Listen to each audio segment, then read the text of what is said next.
Ashama akkam jirtu fayyaa keessanii nagaa keessanii nageenyi faraarri waaqayyoo isiniif haa baay'atu har'a jechuudha fulbaana 6 wayimmoo maskalami 6 moo fulbaana 6 jedhaman tala fulbaana 6 jechuudha ishee amma wanno godhaa jirra jechuudha amma lafa ganamaati ijoollee mana barumsaa beekoon har'a mana barumsaa deemti. Beko mana barumsaa maaliif beko reettee deebitee to beko jettan onaan jettan jechuudha. Beko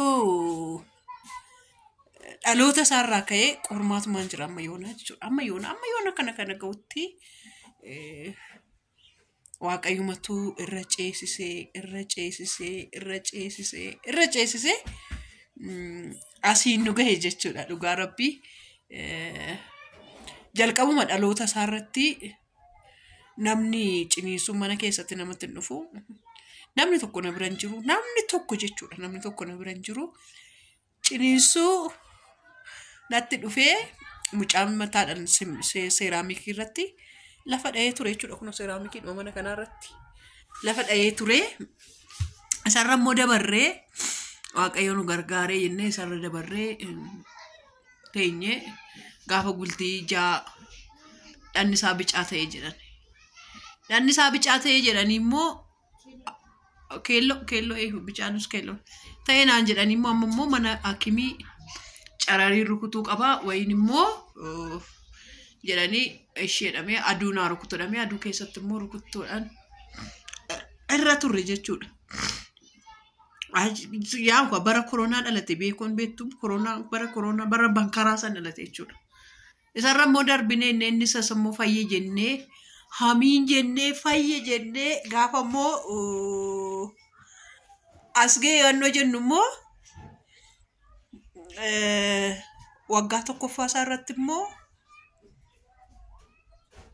waanan inni irraanfanne seenaan inni irraanfanne waggaa tokkoffaa isaa gaafa kabaju akkuma eebbuu godhe na jalaa godhe akkuma eebbuu na jalaa ta'ee jedhee maraadhee miila koo qulqulluu weettu qulqulluu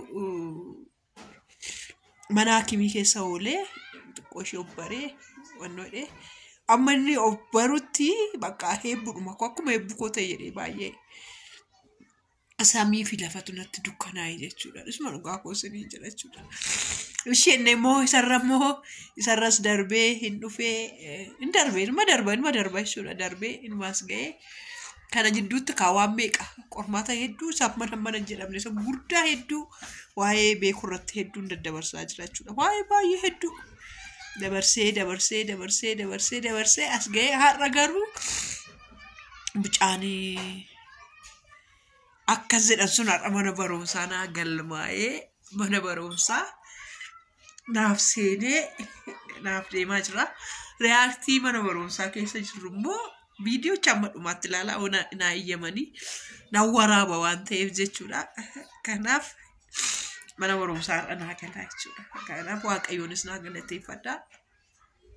Waan hin darbinaan fakkaanne hedduu darbaa. Waan hin taane jedhamu hedduutu darbaa. Ammas qoricha ni fudhata garuu naaf kadhadhaaf akka gooftaan bakka qulqulluun musa godhe akkuma re'oota isaatti wannoo jedhuu fi waa'ee isaa yeroo baay'ee dubbadhu naasa'us kanuma siniin jedha. Viidiyoo yoo waraabettan sinii guduunfaa yoo waraabbametti sinii guduunfaa madhumaatti ilaalaa waaqayyo koo sinaa eebbisu. Mana barumsaa beekoo kootii nan ga'ee kunoo beekoo mana barumsaa dhatteetti asitti chubboo wayin immoo xuusomoo maal jedhamu maqaansaa isa ibsuu fi walitti qophaa jiru asitti barsiisonni jechuudha. Akka carraa ta'e immoo barsiistuu mucaa koo ishii jalqabaa barsiiftee asitti nan argadhee nan gammadee gadhiifteetti jedhee yaadda'aa ture. Maaliif waggaa 4 dura achi deemamee barsiisonni bakka tokko hin ta'an yeroo baay'ee waan ta'eef jechuudha.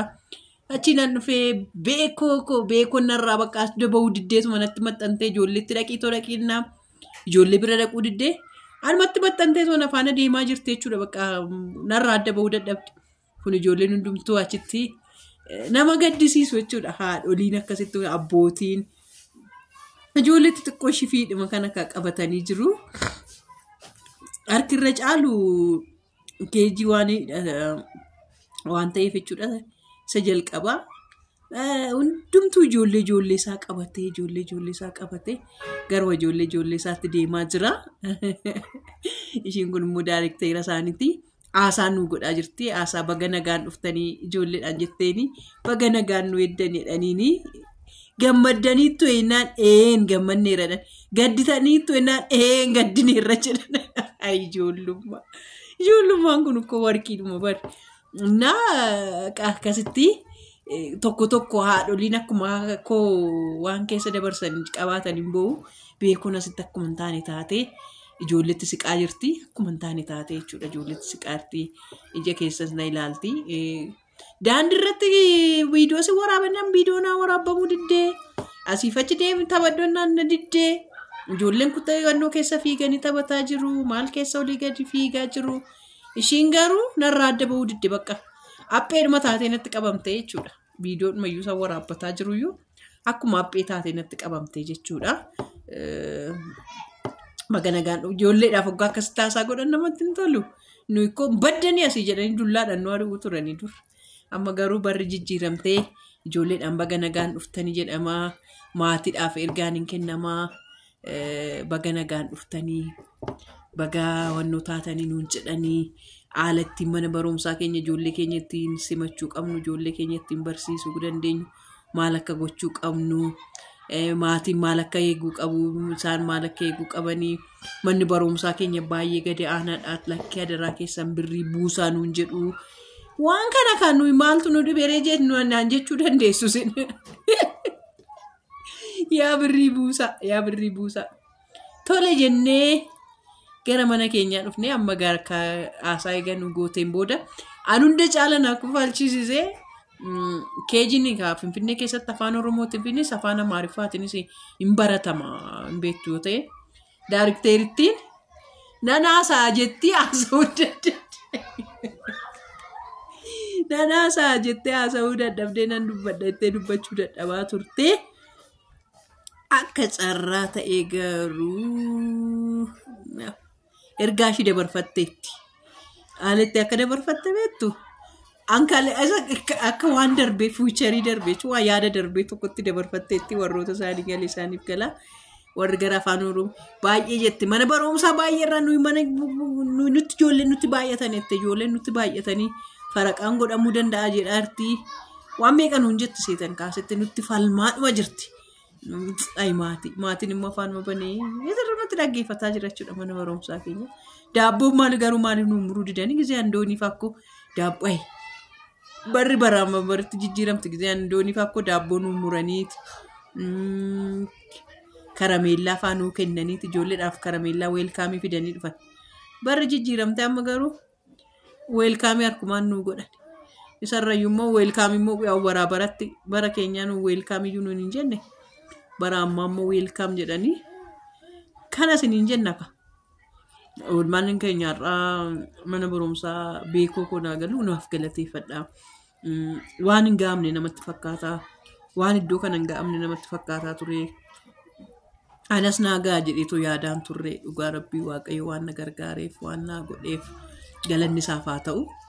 Na gargaaree waan meeqatti du'a meeqa keessaa baasee har'a galmeessisiisee mana barumsicha ammayyuu akkasumatti hidhatteetu naa jalqabuu ishiyyuu baay'ee tokkoon gammadee waaqayyoon galateeffadhe isinis waaqayyoon naa galateeffadhaa. Waaqayyotu waan hundumaan namaaf godhu waaqayyoodhaan waan kanaan namaaf ga'uusi guddaa isaa waaqayyoon naa galateeffadhaa isiniin jedha daawwattoota koo sinuman qaba. Maalitti eenyuttanii madharee gammachuu koo beekoo koo kun asii amma narraa adda baateetti xiqqoo kottaa too ibsaa jedhaniin.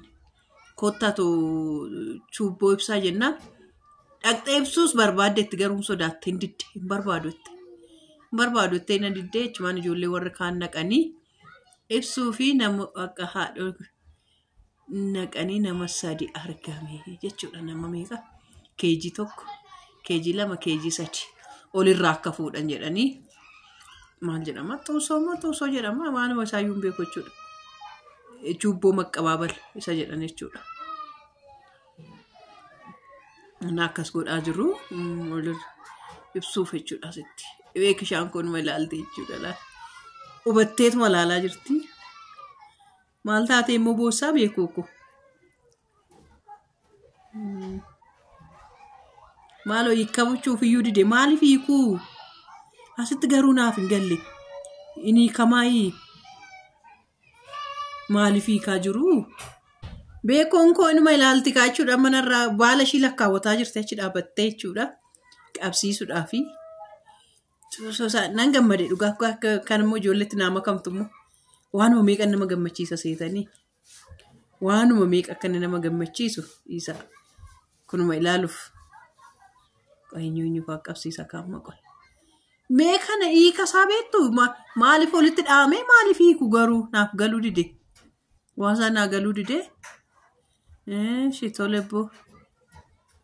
Tolebbo tokko qabate.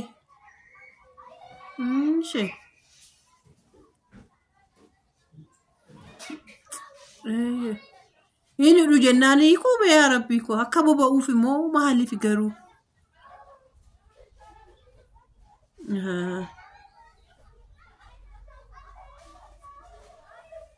Tole.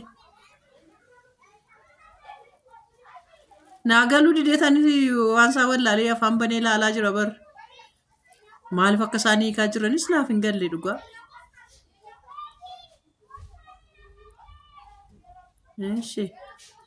Bobeeffatan.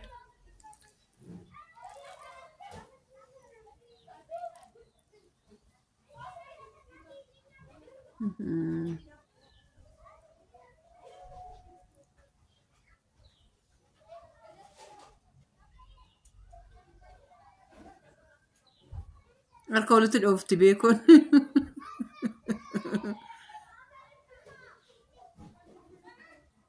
Tole.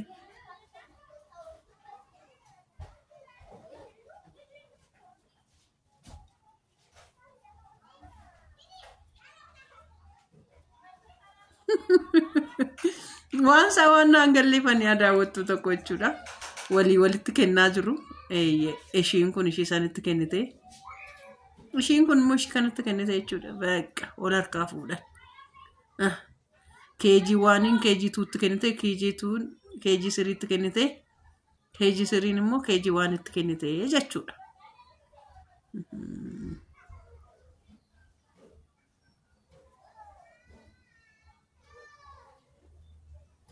Eebbifama waan ilaaltaniif waan daawwattaniif waaqayyo koo sinaa eebbisu guddaa isaa eebbifama. Laayikii godhaa, koomentii nuuf barreessaa, yaada keessan nuuf qoodaa. Warri immoo naaf gammaddanis guddaa isaa galatoomaa isiniin jenna. Rabbi koo sinaa eebbisu harka fayyaa, miila fayyaa argadhaa.